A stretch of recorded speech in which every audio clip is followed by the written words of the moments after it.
Amazing. Now, Praise, tell us about this. We know that you came from Abuja, and there's this notion that there's a lot of, mago mago, as I like to call it, that goes on into getting into the Big Brother house. And if you're not from Lagos or a certain location, you might not get in. And you did get in. So I'd like to know about how that experience was for you. It was an amazing experience for me. I feel like it's just grace.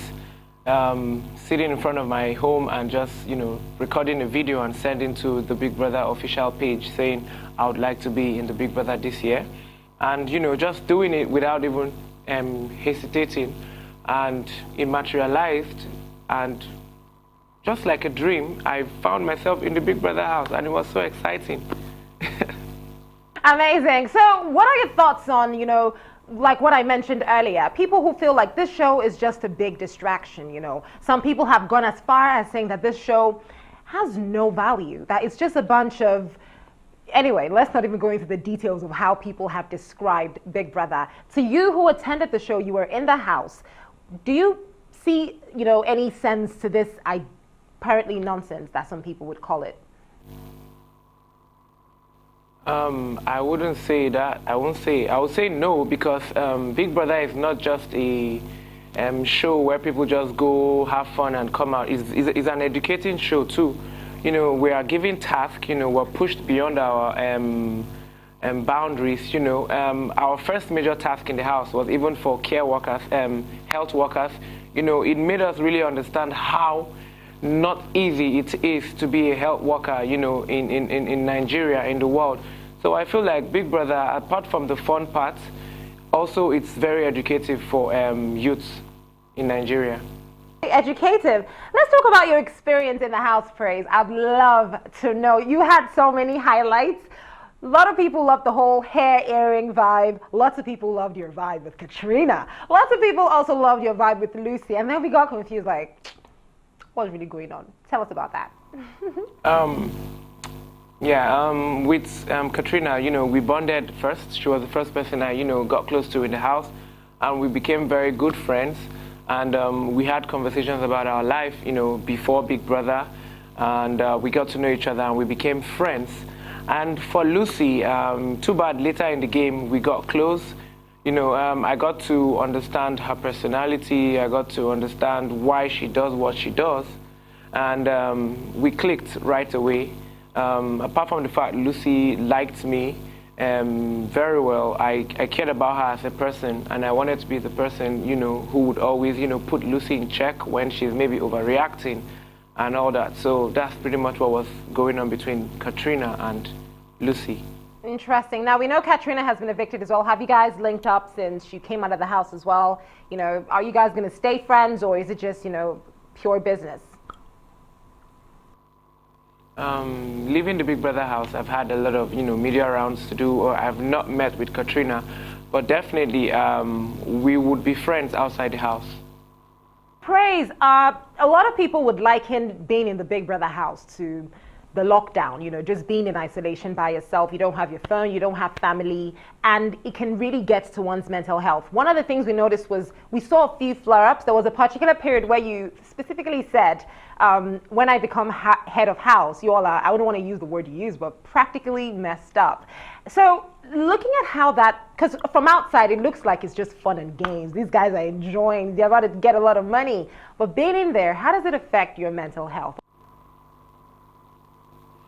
I think every single one who has one head of house have their regime and have a way they like to run the house. Regardless of how anyone feels, the head of house is the head of house, and the head of house word must go.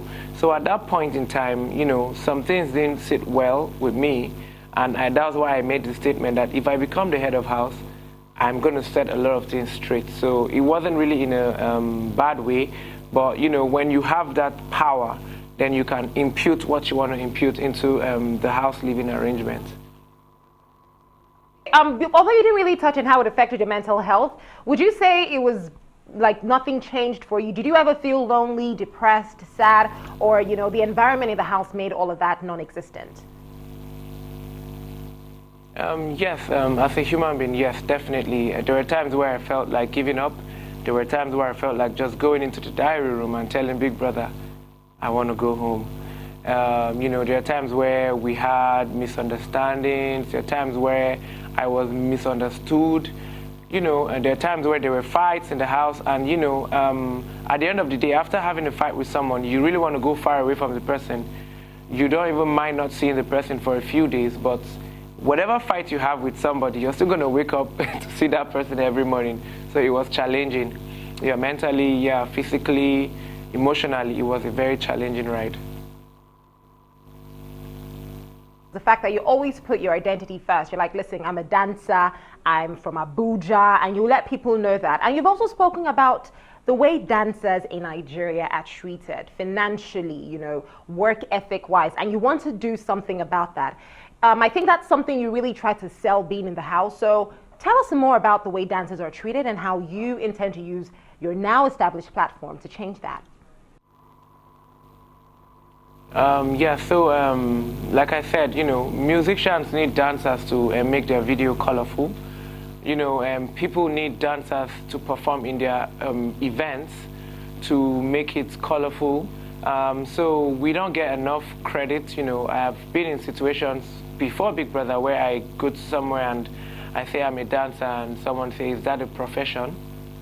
The amount of time dancers use to create a routine or a dance to perform is a lot of time. It's the same amount of time someone uses to, for an example, a chef would use time to make food so good, and that's the same way we cook dance to form a choreography.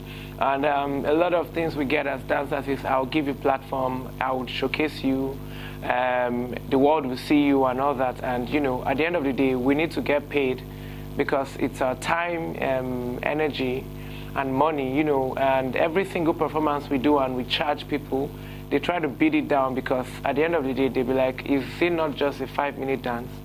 And that really hurts dancers because at the end of the day, it's a 5-minute dance, but it can take you 2 months to come up with that dance to dance for 5 minutes. So I feel like we are not really appreciated enough, and I would want to use my platform to change that. I would want to use my platform to create awareness for dancers. We have so many dancers all over the world in Nigeria. So with this platform, I would want to have like a management where I would do events, do productions, and dancers would perform and get paid. So that's pretty much what I would love to do with my platform. Well, praise. That is a very, very noble cause, and we're looking forward to that. I think it's about time the voice of dancers began to be heard. Thank you so much for joining us, by the way, on Arise 360. And of course, good luck to you, Praise. You did fantastic in the house.